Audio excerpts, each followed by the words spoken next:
Alright boys, today we have a brand new Arc 3.0 Warlock build. We finally are able to get our hands on it, and let me tell you, this subclass is a blast. Now I've been having tons of fun with the electrostatic mine, the new teleport thing where you turn into a ball of lightning.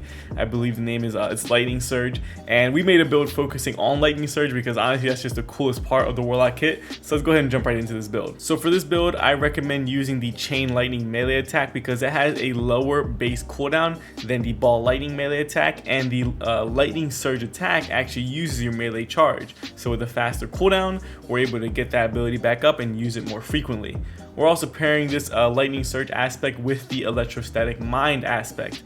Now this allows us to become amplified whenever we collect an ionic trace, and whenever we defeat a jolted or blinded enemy we also create an ionic trace. Moving on to the fragments, we are using Spark of Resistance, Spark of Shock, Spark of Discharge, and Spark of Magnitude. Spark of Resistance will give us extra damage resist whenever we're surrounded by combatants, and the whole idea of Arc 3.0 and this build specifically is to kind of rush in and be close and personal, so this spark will be activated a lot, and plus extra damage resist is always nice.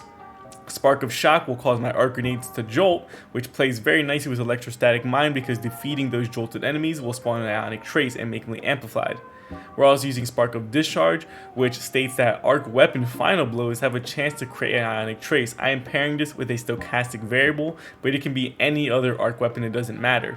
And Spark of Magnitude makes my lightning grenades have an extended duration, so they just linger around, more lightning bolts hit the ground, do more damage, jolt more enemies, which means more ionic traces. For my loadout, I am using my Deliverance with Demolitionist and Chill Clip. Mainly, I just want Demolitionist so I can get my grenade energy back very quickly, and we're also using a stochastic variable with Feeding Frenzy Wellspring. Now, Wellspring did just get a buff recently in the most recent patch, which was today, and it states that Wellspring no longer has an internal cooldown. So you can actually keep chaining those kills and keep getting that ability energy with Wellspring. It's phenomenal now, and I'm loving it. One of my weapons that has the most kills is actually a weapon with Wellspring. So definitely try Wellspring if you've been down on it. Now is the time to use it. And for my heavy, I'm using the Lament. Doesn't really matter. Moving on to my stats, I have 100 recovery, I have 80 discipline and 80 strength. And in turn, because of that, I have very low resilience. It is at 30.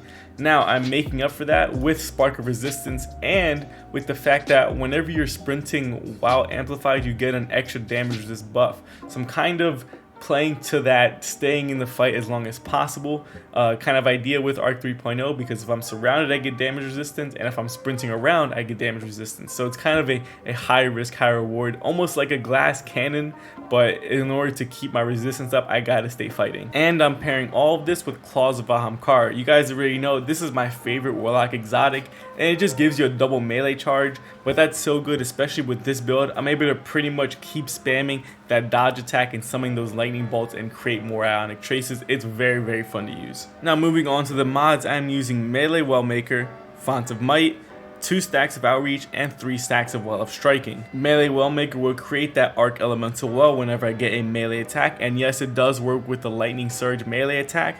And also Font of Might will give me a 25% weapon damage buff to arc weapons, which is how I'm going to get my weapon damage buff with my stochastic variable to get those kills so I can proc Wellspring much easier. 2 stacks of Outreach will allow me to generate more melee energy whenever I cast my Rift, and 3 stacks of Well of Striking will just give me more melee energy whenever I pick up those Arc Elemental Wells, and they do stack, and the more stacks you have the more melee energy you get whenever you do pick up an Arc Elemental Well. Boys, this build is tons and tons of fun, and this season seems to be pretty good. I like all the activities. Not too much of a fan of the pirate theme, but that's just my personal preference. The weapons seem pretty good, but there's a new Vice Linear Fusion. I highly recommend going and getting that. And there's just some good loot, and let me just say, the Fortnite armor is top tier. I can't even lie. That shit is amazing. So definitely go get that if you haven't got it already. And if you want to spend the extra money on that Fortnite ornament, you won't regret it because it just looks phenomenal.